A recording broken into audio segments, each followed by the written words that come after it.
Star Citizen is a game in development, funded by the fans. This funding model, while successful, has come under scrutiny quite a bit, for good reason. With the biggest funding event of the year just weeks behind us and the game passing yet another milestone in funding, I think there is no better time than now to talk about ship sales, their dangers, and why you don't need to buy that ship.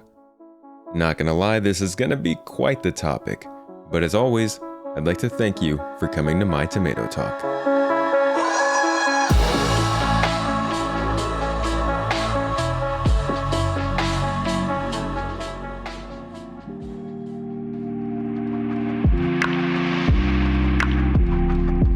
The idea behind ship sales is pretty apparent, but for those who don't follow this game much, let me explain. Star Citizen is funded by backer donations. These are referred to as donations by CIG and are not purchases. Because of this, ships are framed as an additional perk of backing the game. Every one of these ships is or will be available in-game once they are built. It is not required to buy these ships to enjoy the game. In fact, I tell people every chance I get not to buy these ships. I'm not one to usually tell people what to do with their money, I just want people to know that it's not required. You can rent and purchase ships in-game, and they will stay with you unless there's a database wipe, which doesn't happen very often. This is because as the game is developed, there may be balance passes that are needed because the game isn't complete. These ships you can buy with real money aren't always available though. No, that'd be far too easy. Many ships in-game are not normally available to be purchased by money. But there are specific times during the year when these ships are made available, such as the recent Intergalactic Aerospace Expo. And sometimes there are even discounts on different packages. Now, these sales are not the cause of the issue we're about to dive in, but oh boy, do they not exacerbate the issue. If you look at the comments following the release of the newest ships to the game, the Raft and the Odyssey, you'll see many discussions surrounding the why of these ships. Why choose this ship over the Freelancer or the Constellation or the Hull B? Why choose the Carrack for exploration if this ship can refine fuel? And as many of you know, this doesn't start with the ship reveal. These ships can have their names leaked to the public with very difficult to decipher design, functionality, and size. Disregarding whether this is a marketing stunt or legitimate leaks, these vague representations of a ship are enough to earn a definite purchase from some. Again, this is not necessarily a problem, as long as those spending their money know what they're getting into. You do you.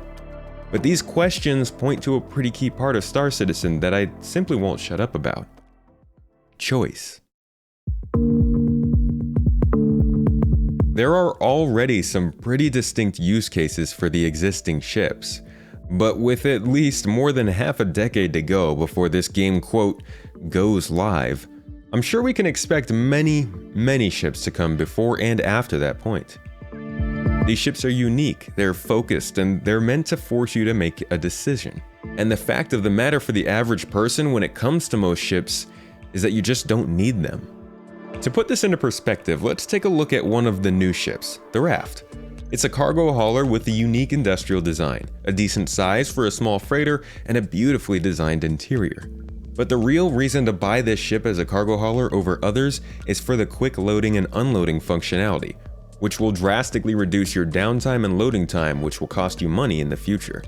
With the exterior cargo storage and a crane that can add and remove standardized boxes, you'll be able to get in and out of an area much more quickly than a regular loading ship like a Freelancer.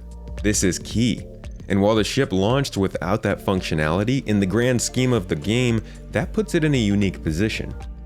Currently, the only other ships to haul exterior cargo are the Nomad, the Raylan, and the Hull series, all with their own unique offerings. And with cargo loading and unloading processes taking extended amounts of time in the future, each of these ships will excel in certain scenarios. So the exterior cargo sets this ship apart from the Freelancer and Constellation. The size, support, and facilities put it a step above the Nomad. The tractor beam, VTOL, and size give it an edge up on a Hull A, and the Raylan is in a different class of its own. These small features can make all the difference for the cargo hauler who wants to make quick pickups and drop-offs from frontier locations or space stations that might charge hefty prices for the labor. It is a specific application, but one that many people will dedicate their time to. And with the number of ships being created for this game, it may be the case that this ship simply won't fit the gameplay you have in mind. A lot of work is going into this game to make sure players can specialize in functions that nobody else can do. Ship components, resource management, navigation, ship engineer, security, and more. All of these roles will be available to all players, and there are going to be many more ships and many more ways to play as well. For the most part, the applications of these features and the specifics of these ships in general are still pretty theoretical. So giving money to earn one of these ships for the specific features that they have isn't necessarily the best idea.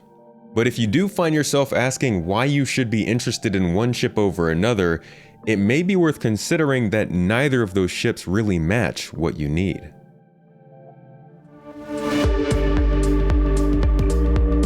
This video may be perceived to be attacking Citizens in some way, but I'm really just trying to put the message out there for people wondering what ship they should buy. Consider whether you really need it, or will really need it for your specific future. There are certainly good reasons to get these ships now, but I think it's worth considering the motivation. Speaking of ships, ironically, I'm running a massive ship giveaway over on my website. And while you won't have to spend money on these ships, I'm happy to present to you more than $600 worth of possible winnings. I've also talked about the ships in this video as well as the rest of IAE in my recent podcast episode with the Astropub and Execute from the Inforunners. And finally, if you enjoyed this opinion-based essay and want to see more videos like it, please consider checking out my Patreon. I plan on making more videos like these available exclusively to my supporters starting next year. I hope you learned something in this video, and I'll catch you in the next. Thanks to my top supporters TK, Ken Garcia, Valiant15, The Alpaca, Holstencoop, The Huntress, Dasek, Guilty Conscious, Extreme Tuber 7, El Gordo, Jarzy, Jin, Bilal Ilyasem, Brian Peterson, and That Aussie Guy.